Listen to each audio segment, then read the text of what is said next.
Hello and welcome. Wait for the music to stop. Hello and welcome to Seconds Out Live. You might be thinking your criticisms have finally got to Ayman Khan and he's cut his hair. But unfortunately, he's away. And I'll say unfortunately, but we're delighted to be joined by another Danny, maybe even a superior Danny in Danny Gilfillan. Danny, how are you, mate? I'm all good, mate. Thanks very much for that very kind introduction. Big shoes to fill for Eamon, but I will do my best. Big hats to fill as well, judging by the increasing enormity of his hairstyle. Thanks everyone for joining us. Please like, comment, and subscribe. But most importantly, send us your comments, send us your questions on the live chat. We'll get to as many of them as we can throughout the show. But the key topic this week, you've seen the headline, you've seen the thumbnail. It's a big rematch, a crucial rematch for Joe Joyce. The Juggernaut was upset by Zhilei Zhang not too long ago, earlier this year. Had his eye pounded shut. The fight came to a sensible conclusion, but Joyce is keen for revenge, and rightly so, because he wants to get back that WBO interim heavyweight title, which makes him the number one. The WBO mandatory obligation on Alexander Usyk is expected to be called in the first part of next year. Obviously, the IBF are next in the rotation, and then it will be the WBO, and Joyce wants to be in pole position when that happens. So, Danny, first of all, what did you make of the first fight, and how surprised, if at all, were you by the result? I think like 90% of British boxing fans, I was very surprised. Don't get me wrong, I envisaged a sort of tricky start for Joyce. You know, Zhang's got very quick hands, he can punch very hard, but we've seen down the stretch he can be susceptible to fatigue in fights, and yeah, I wasn't expecting him to be able to pull it off. I thought Joyce would ride out the early struggle and be able to break him down, as we've seen so often, but Zhang was just unbelievable and couldn't miss. You know, that first fight's been broke down to death, and yeah, I think there's probably a few people in Team Joyce who were sort of kicking themselves because it was a fight they didn't really need to take. So yeah, big shock. Yeah, I mean, I think there's a bit of a case of it being like the Dillian Whyte situation, where he was waiting for his world title shot for so long, maybe not the thousands of days that they claimed, but certainly a long time. And eventually he got picked off by Povetkin, won that back, and then obviously the world title shot came, didn't go his way. But if you carry on taking, even A- contenders for a long enough time, eventually you're going to come unstuck. And I think that's probably what happened to Joyce. Just going to some of these comments before we crack on. Jody Simpson says, looking nice and tanned, Danny F, have you been away? I think it's the lighting in my front room, to be honest. It always makes me look kind of reddy orange. So no, I haven't been away. Well, not since April anyway. Good evening. Oh, the Boxing Guru says, who's the other tit? Well, I don't know which one of us he's talking to. But Eamon, you obviously missed the start of the show, Boxing Guru. And I think you missed last week as well. I was looking forward to welcoming you back after your famous interjection 2 weeks ago. Eamon's currently on holiday. He's taking some well-deserved annual leave. And we've invited Mr. Danny Gilfillan to join us today. Take Me Back Pirate Radio Archive says, I don't think Joe will win, even though a lot of people say him losing weight was an issue. Zhang was robbed by Hearn in his last fight before. That means against Hrgovic. Before then, Joyce. Zhang is faster, bigger, and stronger. Iago Kiladze, not the heavyweight, as far as I'm aware, says both Joyce and Zhang aren't young men, but it would play a bigger role in Joyce's style. Could it? I see what he means. So Joyce's style will diminish more as he gets older because it's based on work rate. Could it be we're seeing Joyce decline? Yeah, see, that's an interesting one. I think Shane McGuigan was saying earlier we got his comments and not quite a prediction. Couldn't summon him off the fence, unfortunately. But he did say Joyce is 37 now. It is going to get more difficult for him with the style he has. He felt that Joyce needed to start a lot busier, especially with his movement. Not so much punching more, moving more, offsetting Zhang, disrupting his rhythm for the first kind of 4 to 6 rounds, and then piling on the pressure late on, because we have seen Zhang fade in fights, including against Hrgovic. What do you think? I mean, it's easy to say don't get hit in the eye so much, but what do you think technically Joyce needs to do differently this time around? It's difficult because the obvious thing you would jump to is move your head more, but like I'm sure after the first couple of rounds, he was thinking, oh, I did not get hit by as much of these, but these habits form over years. And, Joyce has had an extensive amateur career, and he's not going to turn into Pernell Whitaker at, 38 years of age. So he needs to find a way to try and drain I that think he'll gas settle for tank. Ben Whitaker at this stage. No disrespect, Ben. He needs to find a way to drain Zhang's gas tank in a way probably that Shane alluded to yourself, with more work rate whilst trying to stay out of the firing line. But it's really tricky. It's a big ask, to be honest.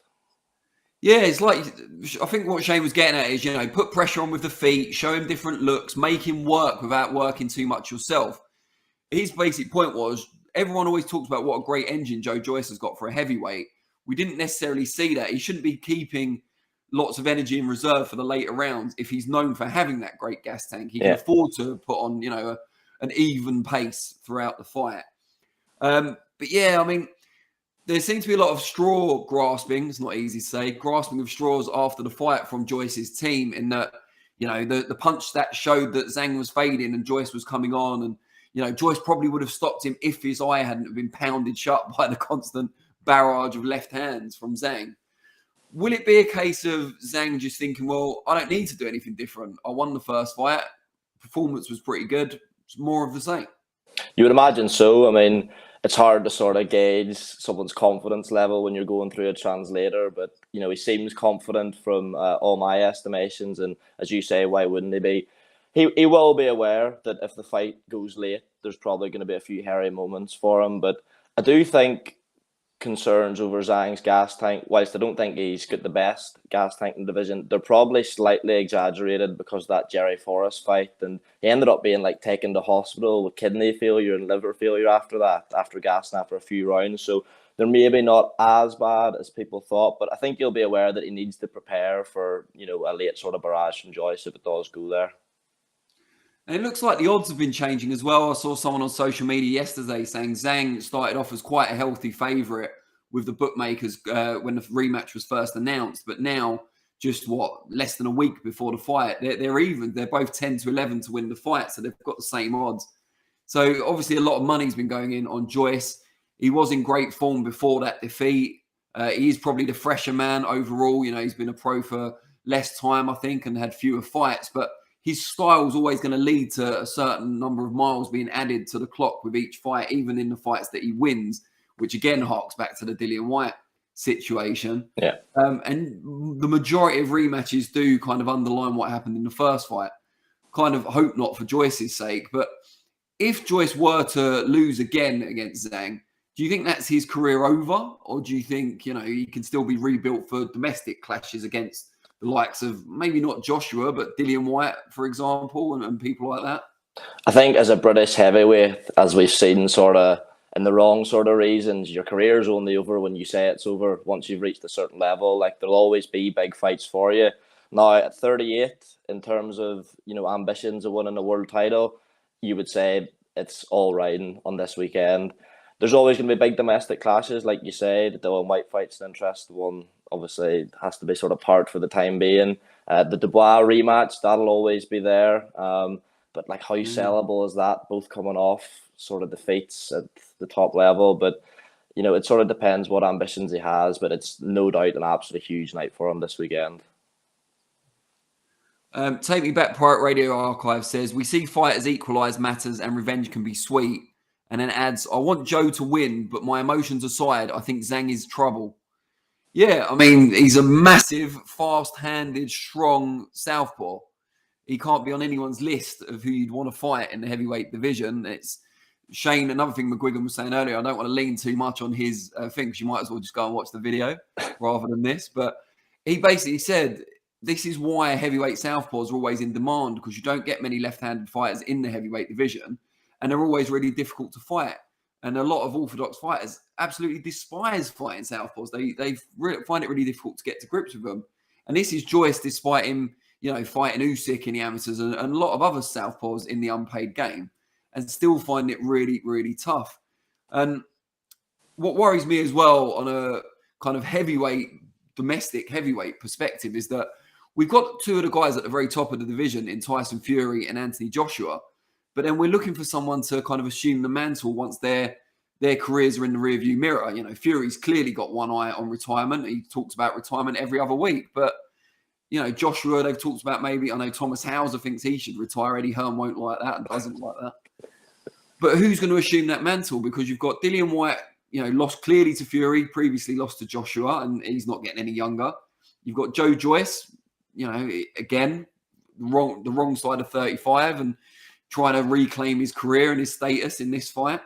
And then you look further down, you've got Fabio Wardley, David Adelaide getting into a scrap at the press conference, but not making any great strides just yet at world level. Fraser Clark had a lot of criticism as well. You look at the heavyweights, are we looking all the way down youth-wise to someone like Moses Itauma as the next big thing? I'll let you respond to that in a minute, Danny, but let me just get back to some of these comments. Jody Simpson says, just poured a glass of wine and going to be listening to the boxing chat in the bath after a long, tiring day. TMI, Jody. Make it entertaining, laughing my arse off. Well, we'll do our best for you. There's other ways to entertain yourself in the bath, I've heard, but I like it that it's our podcast that's your soundtrack. Take Me Back Pirate Radio Archive says, I still think Joe can go on. Warren fed him Zhang instead of entertaining him with Fury. The same with Triple D, used to fight Usyk as a means of postponing the Fury fight. Ace99 says, Zhang should have fought Ruiz instead of this rematch. I mean, I would say that if you're Zhang and you feel you won the first fight fairly comfortably without taking much damage and you're guaranteed a good payday, because there was a rematch clause, so you might, I don't know how much, you know, wiggle room there was anyway, but he feels that he can do this job again, earn a S-load of money. I've already sworn on here, I think, today, but I earn a shitload of money, and then the Ruiz fight will still be there. You know, but also if he beats Joe again, he's the WBO #1 contender for Usyk, and that'll get called early next year. So his next fight will be for a world title. Iago Kiladze says, if people ruining Jalalov's career pull their finger out, he could dominate heavyweight for years. Yeah, Jalalov's great. I really rate Jared Anderson as well, but I'm focusing more on the British heavyweights because we're kind of the dominant force alongside Usyk. I say we, like I've got anything to do with it. But Joshua and Fury are dominating up there with Usyk, but who's following in their footsteps? You know, after Lennox Lewis, you had Joshua and Fury, but who's going to follow them? And it doesn't seem like there's much there who are really standing out yet. Jody Simpson worrying I'm going to be the next Russell Brand because of my comment about her Bath soundtrack. I think if there were any skeletons in my closet, they've already come out and turned back into skeletons again. But yeah, going back to what we were saying, Danny, who have you got your eye on in terms of domestic heavyweights that you think could reach those world levels that we've become accustomed to?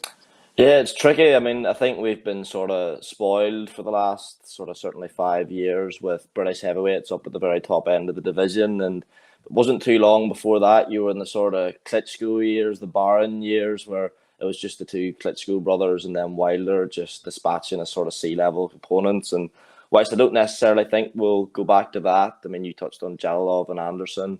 From a domestic point of view, it feels like it could be a bit of a weight. I mean, the Wardley-Adelaide fight, it's a good fight, but no disrespect to either of them. You'd be a brave man to back either of them at this stage to become like a fully fledged top world champion. Moses Itauma, obviously been a lot of hype out of him, but we're properly in the baby stages at this stage. Is he still, 19? Like, just ridiculous. So you're looking at sort of 5 years, really, before he's sort of competing at the business end of the division. So yeah, I think it could be a while, but there obviously it doesn't mean like you switch off. You can enjoy international perspectives, but I just think we just have been spoiled here. Yeah, Grime says Jalalov 13-0, 100% KO ratio and a southpaw. He sounds like an absolute nightmare, doesn't he, for anyone out there? And you've got to think that he's only getting his world title shot once he makes it into one of the mandatory positions, but certainly talented. Take Me Back says, agreed, they're not world level, referring to Danny's comments there. Yeah, it's a tough one because even if Joyce is victorious, gets his redemption, and eventually he gets his world title shot, whether you think he's got a chance at reversing that WSB defeat to Usyk or not, he's not the future. You know, he is 37. He isn't going to reign for years and years, even if he somehow manages to dethrone Usyk.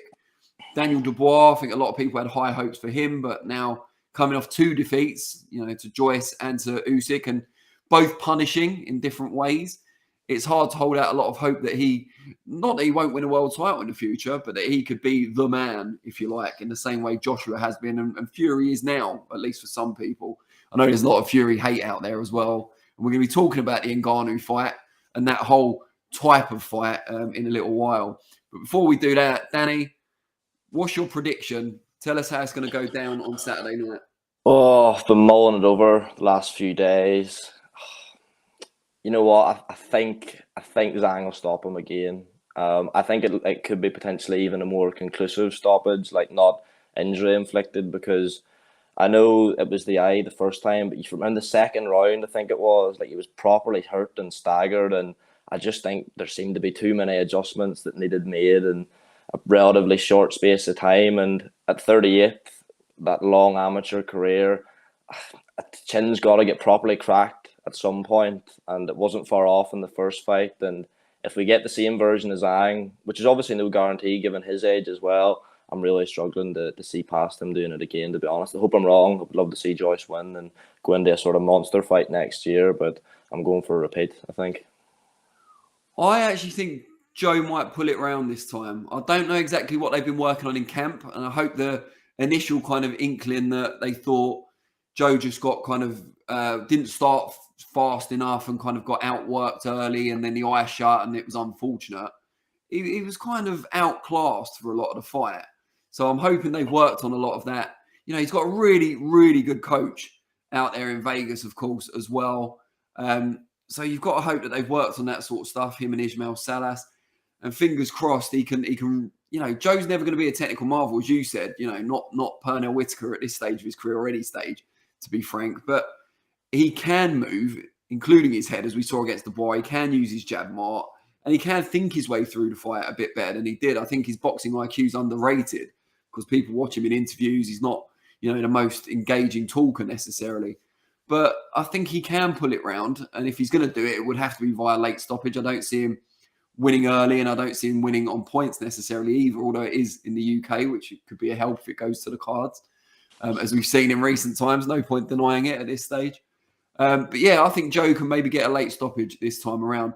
But we want to know what you guys think, so we're going to put a poll up in the live chat. Mod Mother Queever this time. Vinny's usual mod father, Vinny, is not with us this week. He's gone to start uni. He will still be staying with Seconds Out. But as it says, I see the poll's just gone up. Zhang versus Joyce. It should say Zhang versus Joyce 2, but we'll give Queever a pass as it's her first one. Who wins? We've left it at that. No KO, no points. Make it as simple as possible. And we'll see by the end of the show what you guys think. Jodie's asking questions about Russell Brand again. I don't know why she wants to make this a Russell Brand episode. We might need to change the thumbnail if this carries on. Take Me Back says, I do think we'll see a better Joe turn up. Ace99 is saying Brand is innocent. I'm going to ignore the comment. The Boxing Guru says, Danny, you also said Kevin McIntyre would beat Kell Brook, so leave it out with the predictions. Listen, I remember that one. That's probably the worst prediction I've ever made, boxing-wise, anyway. Yeah, all I can say is, from memory anyway, Kevin McIntyre was coming off 2 really good wins against Kevin Anderson, who'd looked really good and really strong as the British welterweight champion for a while. McIntyre beat him twice in Scotland, looked really good, really talented, skillful, and I just thought he'd old man Kell Brook out of it. History has made me look incredibly stupid, but it's not the first. And I'll just take that one on the chin. Grimes says Zhang had his hands x-rayed and his bone density is 3 times the average man. Isn't that what we heard about Joyce in the lead up to the fight, that his skull was thicker than the average person? You can insert your own punchline there, I guess. More talk about Russell Brand, so I think we'll get back to the boxing. You've heard our comments. As we said, please like, comment, and subscribe. But more importantly, vote in the poll. Let us know what you think. Who's going to win on Saturday night in the big rematch, Joyce or Zhang? And also, send us your comments and questions, as you have been doing so far, and we'll do our best to get through as many of those as we can. I think it's time for a topic change, although we are staying with notable heavyweights. So a story that caught my eye earlier this week, Deontay Wilder, much feared, as we're led to believe. I certainly fear him. Former WBC heavyweight champion, had those epic fights with Tyson Fury, of course. Until recently, was supposed to be fighting Anthony Joshua either at the end of this year or the beginning of next year. That seems to have slowed down with the kind of change in the balance of power between the different Saudi boxing promotional groups. So Wilder's looking for another payday, another fight. So who's he called out? Called out Fury for yet another fight? Nope. Andy Ruiz Jr. after WBC purse bids came to nothing? No, doesn't want that. Trying to resurrect the Joshua deal, perhaps? Nope. It's obvious, isn't it? He's called out Brock Lesnar. Yes, Brock Lesnar, former UFC heavyweight champion, former WWE champion about every title. Actually, that's a lie. I don't think he's ever won like Intercontinental title or any of the secondary belts, but former multi-time world champion in WWE as well. And Wilder seems to want a piece of the crossover boxing action. As much as he claims to despise Tyson Fury, he seems to be following in his footsteps after Fury decided to fight Francis Ngannou, which obviously takes place next month. Yeah, Danny, I know you have an eye on the MMA world as well as boxing. What do you make of this? I mean, it's been a while since Brock did MMA, to be fair, but what do you make of Deontay Wilder calling out the beast? Oh, mate, it is getting a bit laughable at this stage. You hope it's just one of these call-outs for a bit of quick clout and a bit free publicity, but you would never know nowadays with the fights that we keep seeing, and it's mainly the heavyweight division. I know we saw the McGregor-Mayweather one that sort of set the trend for this in a like modern sense, and it's quite worrying. Like, how big is a Brock Lesnar Deontay Wilder fight as opposed like financially to like Wilder Ruiz? Is it that much bigger? Does it generate that much more money? Like, surely people are beginning to see these for what they are. I'm hoping anyway that the Fury and Ngannou fight sort of is what we're expecting it to be, and numbers start to dwindle for it, because you want to see a move on in the division, and you know Wilder's one of the four names at the very top of it, so it is a bit frustrating. Iago Kaladza says, once Miller beats Char for WBA regular, who'd he defend against? Don't do my man Char dirty like that. He's a live dog in that fight. He's the defending champion. He's been one type of WBA champion for about 5 years or so. He's the longest reigning champion in the division, surely. Jokes aside, I mean, I think that's maybe not a 50-50 fight, but not far off. Jarrell Miller's looked decent on his comebacks. It's all the drug bans, but there's no guarantee he beats Char, especially if it ends up being on, you know, a show out in the Middle East or somewhere where Char's going to get the majority of the support. So let's wait and see. Take Me Back says he's doing what Tyson Fury is doing, meaning Wilder, is the trivialization of the sport. I hate this. The boxing guru's always attacking me, but I quite like his messages. He says, I'd love to see Brock F5 Danny through the announce table. It'd be, if I survived, it'd be an absolute honor to be F5 by Brock Lesnar, or to be stunned by Stone Cold, rock bottomed by The Rock, etc., etc. The Rock, by the way, made his return to WWE last week. Obviously, with the writer's strike out in Hollywood, he's got a bit of spare time on his hands. Take Me Back says, will they create a special platinum WBC belt with 3D pink ribbons for him? Well, yeah, maybe for Brock Lesnar. It depends if Paul Heyman's negotiating for him. Char hasn't fought in 5 years. I'm not sure exactly how long it's been. A lot of what I'm saying about Char's tongue-in-cheek, I've interviewed him a couple of times recently. Great value as an interview. Like Jarrell Miller's all right as well, but he's blanked my last 2 messages for interviews. So I'm Team Char at the moment, but I'm open to be swayed by money and access. Jody Simpson alleging that I'd love the stink face from Rikishi, the big pervert. All you're doing there, Jody, is showing your age and your lack of WWE knowledge. Rikishi's not been involved for a long time. So who's laughing now? But getting back to this, I mean, yeah, I don't think Brock Lesnar will have any interest anyway. I think he's making plenty of money in a scripted environment in which he knows he's going to win or lose, in which he knows he's not going to take undue punishment. You know, even Brock Lesnar is one of the toughest men in the world, probably doesn't want to take a clean right hand from Deontay Wilder anytime soon, unless it was, you know, ridiculous money involved. But it does speak to a wider thing. You were saying, Danny, that you hope the numbers are low for Fury and Ngannou, and this dissuades people from going down that route. Do we think it's going to be a massive flop? I mean, Ngannou, I'm not really aware because I'm not a big MMA fan, but how big a name in terms of the mainstream and crossover possibilities is Francis Ngannou? A big name in the MMA world, without a doubt. He's not Conor McGregor levels or anything close to that, but there's no one who is. And aside from McGregor, he's up there, like he's in your top 2 or 3. I think that's fair to say. I don't anticipate this doing anything close to the Mayweather-McGregor numbers, because I think for that fight as well, I mean, I remember the odds for it. It was crazy. Mayweather was only like a 1-3 favourite. So for one reason or another, there was like an air of uncertainty with that fight, whereas with this, it's a foregone conclusion. That's what it feels like, and that's what it feels like the perception is. So from that aspect, I think it will still get eyeballs. Like it's a Tyson Fury fight at the end of the day, and even like hardcore like yourself, myself, people on Twitter who'll slate it. You're all gonna watch it. Like maybe not necessarily pay for it, but a lot of people are gonna watch it. So we shall see. I don't know. It's more hope than expectation that it flops. I think those odds for Conor McGregor made a lot of hardcore boxing fans a lot of money that night. So it'll always kind of stick in our heads and have a place in our hearts. Yeah, I mean, I want to ask you guys out there watching on the live chat as well. Is there a crossover fight between a boxer and a non-boxer? So whether it's a MMA fighter or another combat sport or even an influencer or something like that you would like to see? You know, because we're saying Ngannou's not the name of McGregor. We're saying it might not do great numbers against Fury. What ones would you actually like to see? And we'll talk about ours as well. Any you'd like to see, Danny, or any that have been talked about that intrigued you? I'm struggling here. I think there's been a lot of talk of, and you say you're not a massive MMA fan. If you've heard of Sean O'Malley, he's a fairly big name in that scene, won a world title recently, and he's called for a fight against Tank. They'd be a similar weight, so I don't know. Again, it'll be a good payday for him. I don't know if it'll do much else for him. I don't mind, I suppose, like the idea of retired fighters, like the Carl Froch Jake Paul fight is a fight that I would love to see. Like the build up for that would be amazing. And Cobra might not like this. It's maybe not a foregone conclusion at this stage. Jake Paul's been active, you know what I mean? He'd be bigger, I would imagine. So I don't know, the idea of fights like that don't necessarily, sort of put me off, but the idea, like, top level contenders still close to their prime fighting MMA fighters and influencers, I've very little time for it, to be honest.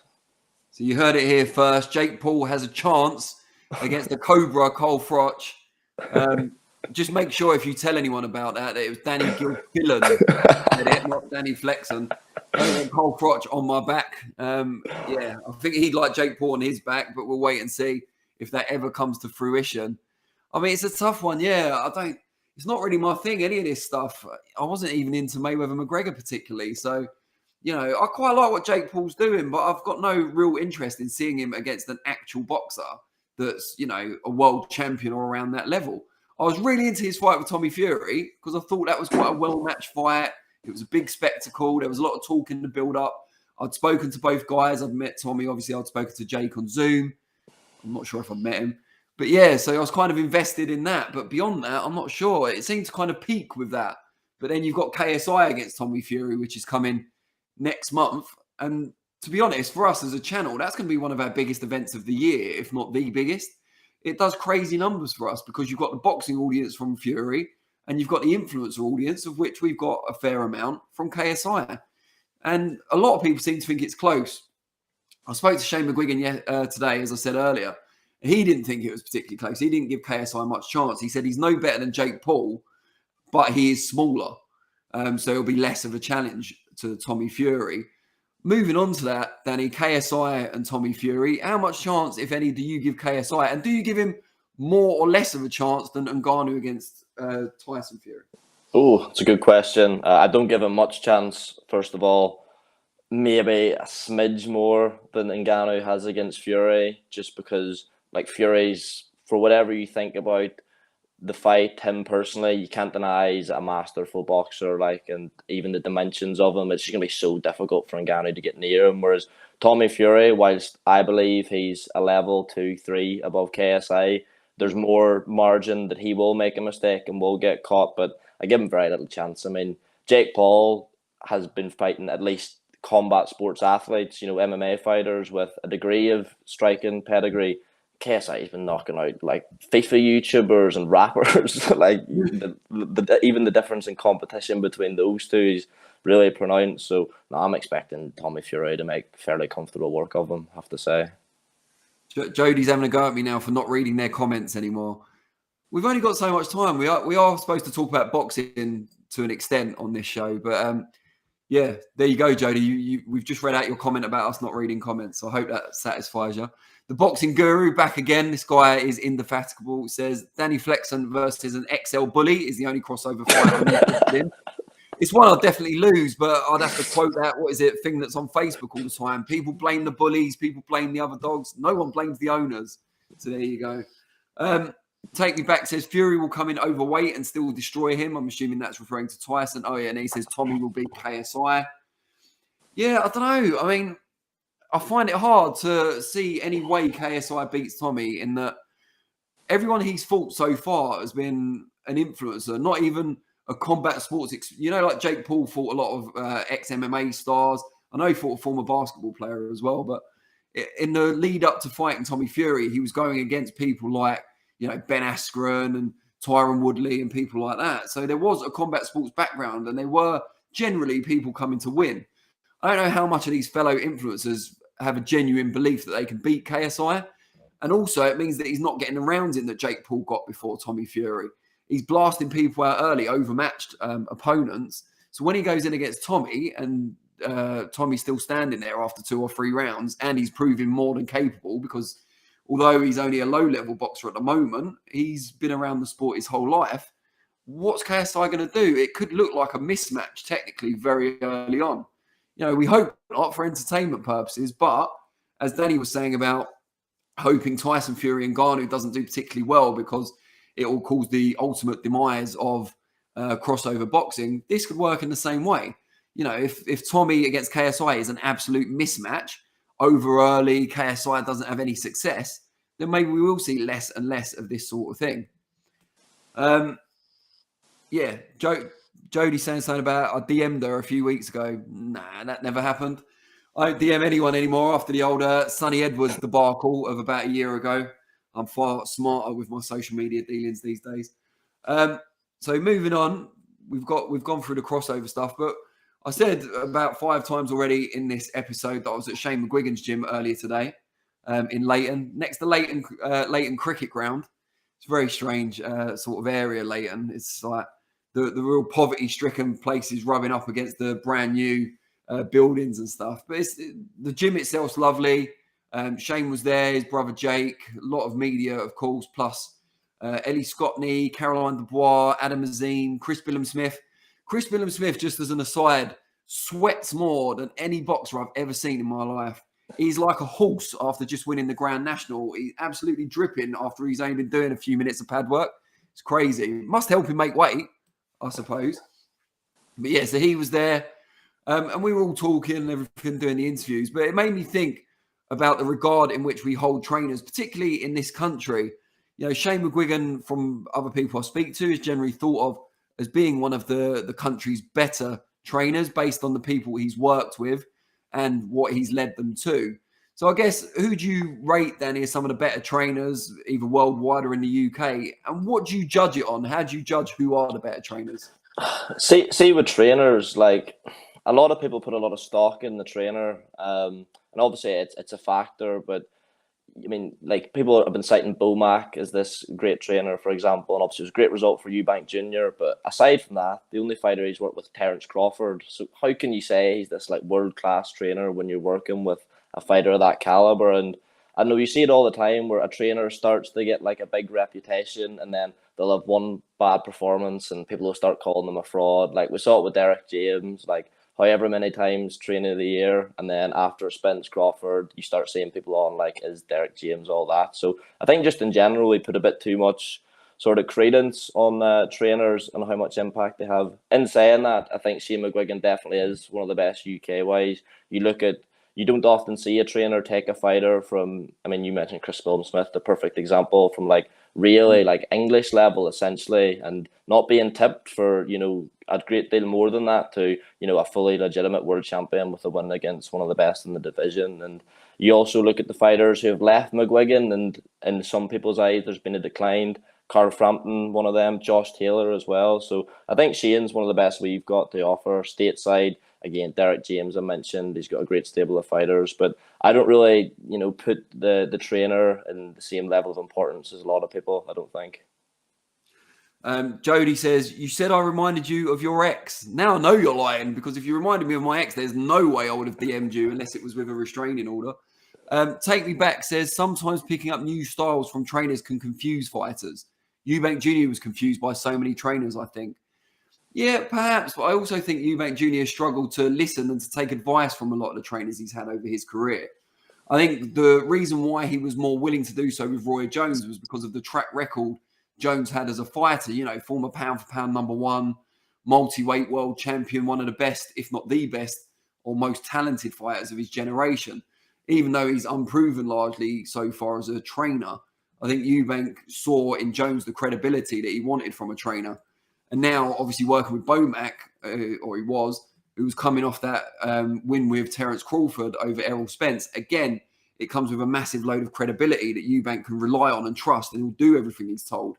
And another thing Eubank said recently is that when he worked with Bomac for the Liam Smith rematch, it was the first time he'd ever had a whole team around him, all working towards an end goal, a nutritionist, a strength and conditioner, all as part of the same team. And I don't think that the impact of that can be underestimated either. I think Shane McGuigan, as Danny was saying, some of the fighters that have left him, their performance levels have dipped, Chantel Cameron being a notable exception. But it remains to be seen as well. Obviously, Josh Taylor could still have a resurgence, as could Lee McGregor. But he has taken fighters from early on in their careers, if not the very beginning in some cases as well. 2 world titles, unifications. So the proof's in the pudding. Adam Booth's another one. You see someone like Andy Lee, who struggled to win a world title previously, won one with Adam Booth, took someone to a unified bantamweight title in Ryan Burnett. Thought that was a very impressive coaching thing. Or someone like Dominic Ingle, who took Liam Williams and massively improved him. A lot of people would still say the best performances of Billy Joe Saunders' career came under Dominic Ingle as well. So I think you can see a fighter improving with a trainer. Look at Lee Wood with Ben Davison. Now, I know Ben gets a lot of criticism. People like to call him boxer-sized Ben because of the way he came into the sport with Tyson Fury and so on. And you can say, well, he hasn't done it with everyone. But Lee Wood is an undisputed success story. He was meandering at domestic level, losing at times at domestic level before he hooked up with Ben and the team, harking back to the Bomac thing. They've got Lee Wiley there, Barry Smith and so on. And they took him to a world title not once but twice. I don't think you can really criticise the job they've done with someone like Lee Wood. He's probably one of, if not the most improved fighter in the country. So, yeah, I think we've got a lot of good trainers here. I think there's been a lot of influence from American trainers as well that have come over and maybe worked with some of our stars. But, yeah, I think that's what you've got to judge it on, not who looks good doing pad work, not who comes up with ideas that might seem new but aren't actually when you get down to the nitty-gritty of it. Danny, who do you kind of admire training-wise worldwide? Is there anyone when you were first getting into the sport or even more recently that you like their training style or the style employed by the fighters they work with? Well, I like the ethos certainly of Sugar Hill Stewart, and we're here to get knockouts. I think instill on that.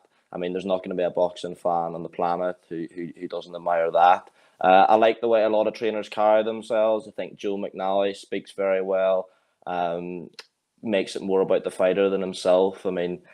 There's a lot of trainers who are very sort of bombastic, and you wonder sometimes, is it about the fighter or is it about you? So I like the way Joe speaks, like the way he carries himself. Freddie Roach, obviously you've got to admire how long he's been in the sport, still working with so many fighters. Even I couldn't believe it. I was at the Cardiff press conference for Kardina Rakimov, and then you see Freddie Roach there, and it's like, wow, it's a bit of a starstruck moment. So yeah, there are trainers out there, of course, I have a lot of admiration for, and for a lot of different ways. Iago Kaladza, harking back to our previous topic, says it's in Tommy's interest to keep it competitive, to keep future crossover paydays coming. So you're suggesting, Iago, appropriate name given the subject matter, that Tommy might carry KSI in a way many people felt that Floyd Mayweather carried Conor McGregor until the inevitable finish. Take Me Back says, sometimes picking up new stuff. Oh no, we've done that one already, haven't we? I was confused by so many trainers. Iago Kaladze is not convinced that Lee Wood's the most improved fighter in the country. There's probably others that I'm forgetting, to be fair. But Lee Wood, just one that struck me as going from domestic level to world level and impressing at world level. I remember when the fight with Leo Santa Cruz fell apart, everyone was saying, well, not everyone, but a lot of people were saying, well, Lee Wood would have got smashed and, levels and all of that. But Lee Wood's been incredibly impressive since that. Leo Santa Cruz, we saw him lose to Tank, of course. And no disgrace in that. But I'm not so sure it would have been a cakewalk for Leo Santa Cruz there. But yeah, on a world stage, I always used to really admire Emmanuel Stewart. Used to do a lot of interviews with him back when I was on Boxing News. He was always very accessible, very good. And he did a training masterclass in the UK once, which was great. But then over here as well, I used to really like Brian Hughes, who I think recently passed away. He was not just a trainer, but a mentor as well to his boxers, really cared about them. Very honest, but he taught kind of an old school American style, a lot of bobbing and weaving, combination punching. Like Scott Quigg under Brian Hughes was a completely different fighter to the one he was at the end of his career. So I always really enjoyed that style. And like Michael Jennings and his brother Dave now have their own gym and train fighters there. And I like the style they use as well. So yeah, I think I'll base it more on that. You know, I used to really like, I still like Mark Tibbs' style. I used to really like Jimmy Tibbs' as well, Kevin Mitchell, that sort of kind of, boxer, puncher, aggressive, front foot counter puncher style. But yeah, because I think entertainment's important too. It might not always lead to world titles, but it does put bums in seats and it does make money if you're the boxer. Mr. Alvo says, Dalton Smith trainer is good. He's doing wonders with Marku. Yeah, I mean, I haven't seen much of Marku since he's been with Grant Smith, but Grant Smith is a very good trainer. I've been in that gym, obviously, a few years ago now, as you can imagine. But yeah, very good. Take Me Back says the Ingle Gym has always been a great place. Last time I went there, they still had my feature article from Boxing News with Brendan Ingle on the wall. I haven't spoken to Don for a while, though, so it might not be there anymore. If anyone goes there, let me know. The Stump Tube says he's only got 6 rounds to put on KSI, so I reckon Tommy will go for it rather than carrying him. Yeah, I mean, we shall see. But I think Tommy will take this very seriously. So, we'll 6 rounds. Because Jake Paul was, 8 rounds, wasn't it? So, yeah, we'll have to wait and see. The Boxing Guru's just, trying to slag me off again or slag us off. Boxing News and Boxing Social are leaving you lot in the dust. Well, Boxing Guru, why are you spending your Monday evening with us then? Surely you go to one of those 2 outlets. Fine outlets. Lots of friends at Boxing News or Boxing News Plus, sorry, and Boxing Social. So, yeah, plenty of options out there. All the better for boxing fans. Before we round off with our final comments, let's get the results of the poll up. Mod Mother Quiver, if you can whack that up for us, and we'll see what you guys thought of the big rematch at the weekend. Who's going to win, Joyce or Zhang? Daryl Elliott says, what happens to Tommy if he loses? Do you want to take that one, Danny? It's unthinkable, actually. It's Is that it's not even crossed my mind. I mean, I can't see any world he does lose. If he does lose, it's tough. I mean, I don't see him going back into the traditional code anyway. I mean, what's the appeal in fighting for an English or a British title for a couple of $100,000 when there's a realistic chance of losing, where you can go and fight an influencer for 5 million? But it'll sort of be the end, certainly, of his professional boxing journey. I mean, I don't know what the rematch clause situation is. He's a sort of name in that sort of scene now, isn't he, though? So you'd imagine they'll find some Twitch streamer or something from the fight if he wanted. Yeah, I mean, it is an interesting one because I can't see him going back to traditional boxing now. Nah. 2 fights, Jake Paul, KSI, he's set up for life, surely. And with all his other work that he does, endorsements and so on, why would he need to? You're not going to go and fight, as you said, Central Area or even British title. Tommy Fury's best off out of it. And I imagine he wouldn't want to be too involved with boxing if he suffered the ignominy of losing to KSI in the first place. I think what's more interesting is what it does to KSI's brand value if, I'd say when, he loses to Tommy Fury. Can they still make, or they can make it, but should they still make a KSI Jake Paul fight if they've both lost to Tommy Fury? Because they're both still massive celebrities and influencers, but does it take some of the luster off that for the influencer crowd if they've both lost to an actual boxer? What do you think?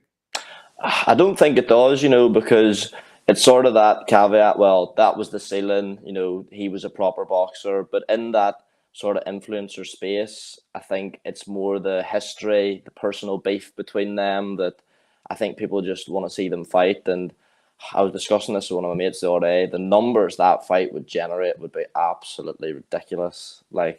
I can't think of too many actual boxing fights that would generate the numbers that would. So I feel like it's an inevitability. There's just too much money on the table for it not to happen, regardless of what happens next month.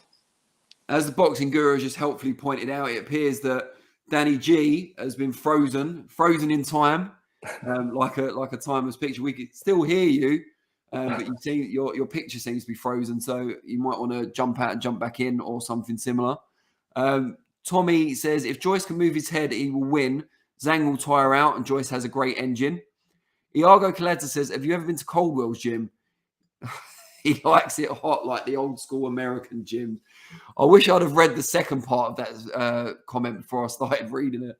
But I have been to Coldwell's gym probably about 5 years ago now, and the heating was temperate. So it was absolutely fine. I have nothing further to report on that. It is quite jarring to look at Danny G just completely frozen in front of me like a waxwork. But yeah, thanks to the boxing guru. That's now going to haunt my nightmares. Guys, before we round off, just want to thank you all for watching and interacting.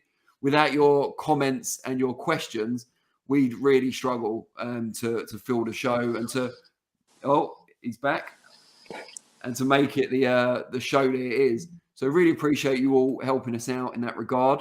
And the poll has come through very, very close.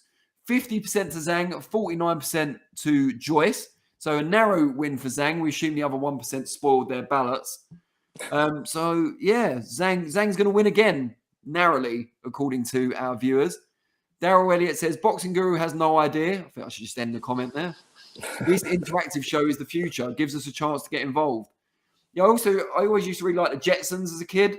Just showing my age now, but it was like a futuristic version of the Flintstones. So you had the Flintstones going back to the prehistoric era, and the Jetsons was like the idea of what the future would be like. I think it was made in the 80s. So it's like flying cars and all that sort of stuff, which we still don't have. But yeah, so I hope we are showing you a glimpse of the boxing YouTube future. Danny, any final comments from you now you're unfrozen and back in the land of the living? No, mate, I'm really enjoyed it. Thanks for having us on. Thanks for all the comments. I've not seen them, so hopefully I've not got too much grief. But thanks. No, I think I'm the lightning rod for the grief. So don't worry, you're well protected under this shield. Yeah, guys, thank you all for watching. If you're watching this on playback, please add your comments, like, subscribe if you haven't already. We'll be back next Monday with the next edition of SO Live. We really appreciate your support. Cheers.